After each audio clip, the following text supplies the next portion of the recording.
Hello, my lovely anatomists and physiologists. Michele Glass here. We are continuing talking about the brain and looking specifically at the part of the brain described as the diencephalon.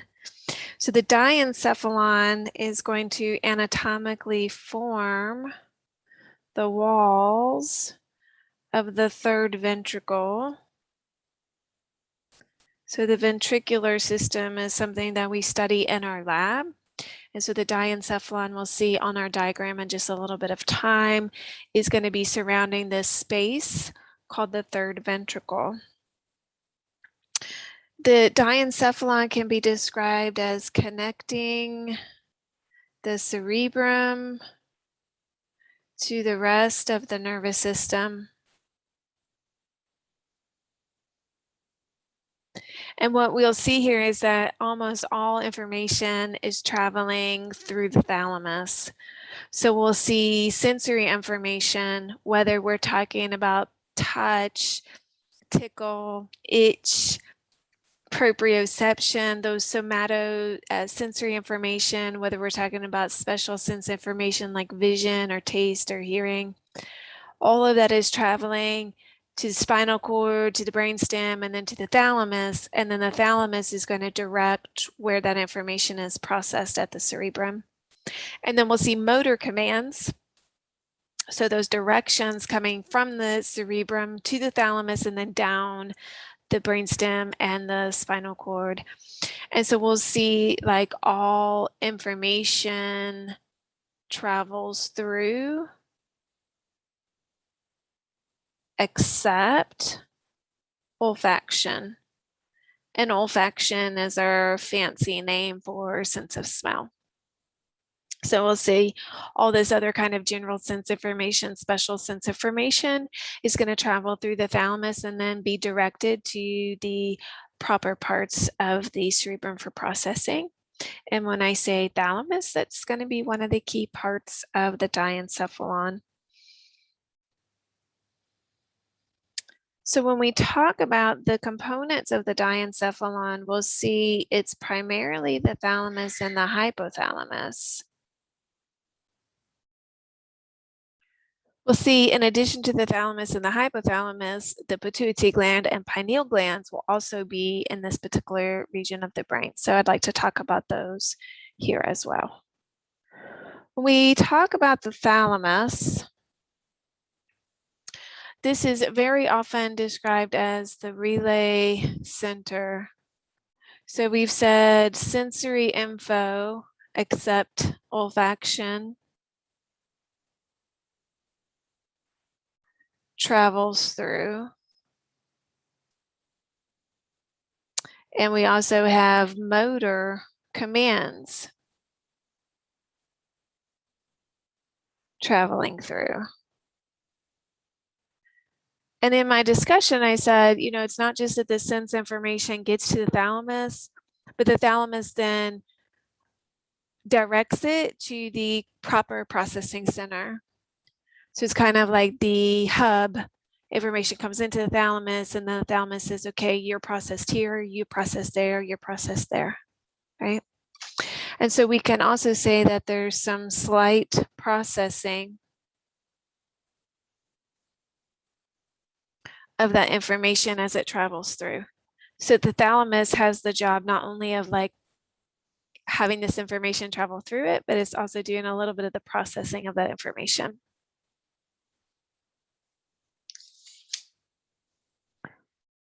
The hypothalamus, we'll see, we can describe it as regulating homeostasis because it's actually what I always describe as the big boss of the endocrine system. Endocrine system, remember, is hormones.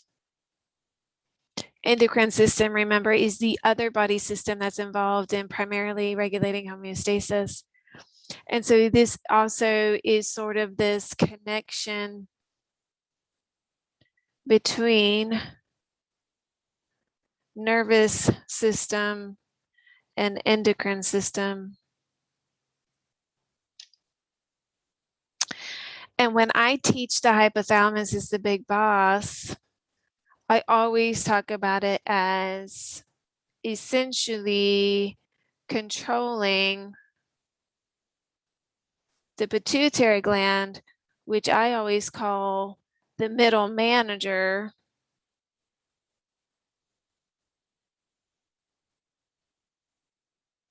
of the endocrine system. So while the pituitary gland is located in the brain, it's actually endocrine structure. Now, what do I mean by big boss and middle manager? You know, for me and my particular job, my big boss is the president of Northeast State, the president of the college. And day to day, I don't receive instructions from the president of the college. I don't report directly to the president of the college. I can go, you know, for weeks or months without, you know, having any direct back and forth between me and the president of the college. The person who I do see on a regular basis, the person that I do report to, the person who does give me direct instruction is the dean of sciences. So in my analogy here, the president of the college would be like the hypothalamus with regards to the endocrine system. And the dean of sciences would be like the pituitary gland or the middle manager, directly in charge of the endocrine gland. So in this scenario, I'm like the endocrine gland. When I worked in restaurants, you know, there was like the corporate boss, you know, the owner of the restaurant, and then there was the shift manager, the person who made my schedule and, you know, gave me the classic line of, if you can lean, you have time to clean, you know, while you're working the floor. So that would be like the middle manager, right? The direct hands-on control. That's how I think of that pituitary gland. And then in this same region of the brain, we have another important endocrine gland called the pineal, and it's going to produce melatonin. And this is important in regulating our circadian rhythm. So this helps us with our sleep-wake cycle. So melatonin you can take over the counter to help you feel drowsy. That can be really important if you're a shift worker and you're not getting exposure to daylight and then darkness. Let's take a look at our diagram. This is actually not a diagram, right? It's a photograph of our model from the lab. And we're seeing here primarily cerebrum. That's the largest part of the brain. So we're seeing this is our left hemisphere of the cerebrum. And just because we can, let's label our frontal lobe at the front, parietal lobe, kind of the top of the head, occipital lobe, back of the brain. And then in this particular diagram or image, we're not able to see temporal lobe. We are able to see this gray structure underneath called the cerebellum. And the part that we really want to see, let me highlight in red for us today, is this region here, which is what we describe as the diencephalon. Okay, so this area sort of centrally located that I've highlighted in red is what we are calling the diencephalon. Now it's important, let's zoom in on this region. It's important to pay attention that this really dark blue in the middle is called our third ventricle.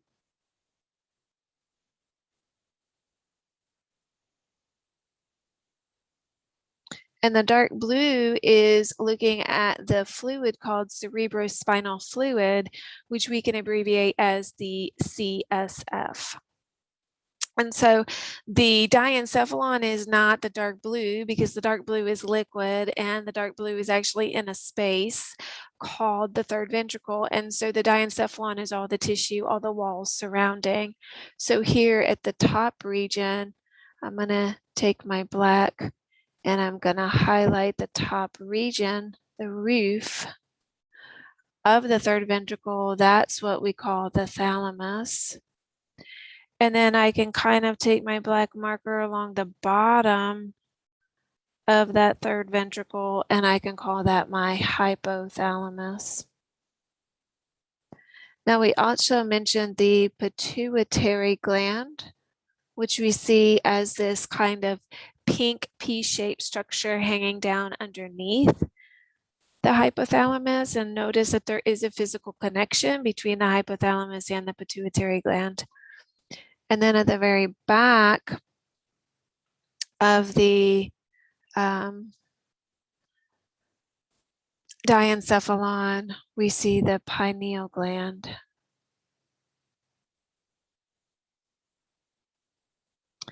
Let's take a look at another diagram representing, and remember I have these images posted for you in the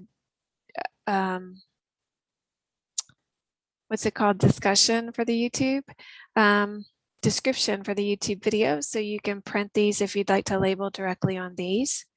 So here in this particular image, we're looking at the anterior view on the left of the screen and the posterior view on the right of the screen. And what we can see right here is that insula lobe, which we've mentioned. The insula lobe is going to have the gustatory cortex. So that's where taste, gustation is sense of taste, is processed. I'm going to take my red again to sort of highlight the diencephalon. So we're in this region here, kind of like this. And I can do that on both sides.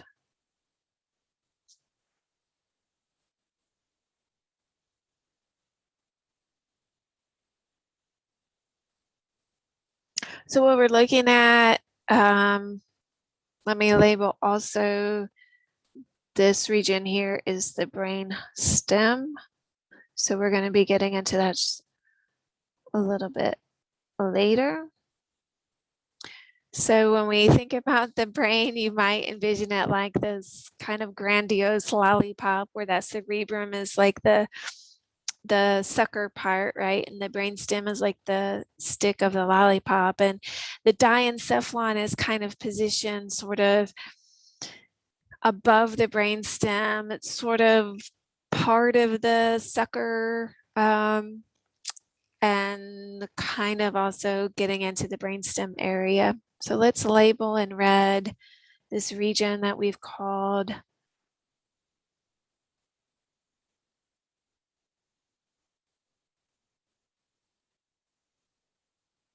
diencephalon. And then let's identify what would be thalamus here. And we can see the pituitary gland as this small kind of P-shaped structure hanging off of the hypothalamus. So if the pituitary gland is hanging off the hypothalamus, we could label this kind of bottom area here the hypothalamus. If we move over to the other picture where we've labeled the diencephalon, we're looking now at the posterior view, so we're able to see thalamus, and the bottom part is the hypothalamus. And then right here,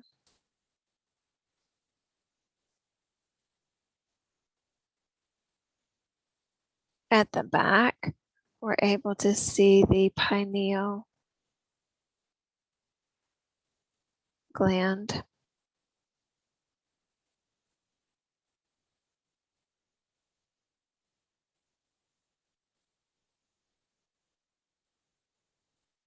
All right, y'all, that's it for the diencephalon. Stay tuned. Up next is the brainstem. As always, take care of yourselves and each other.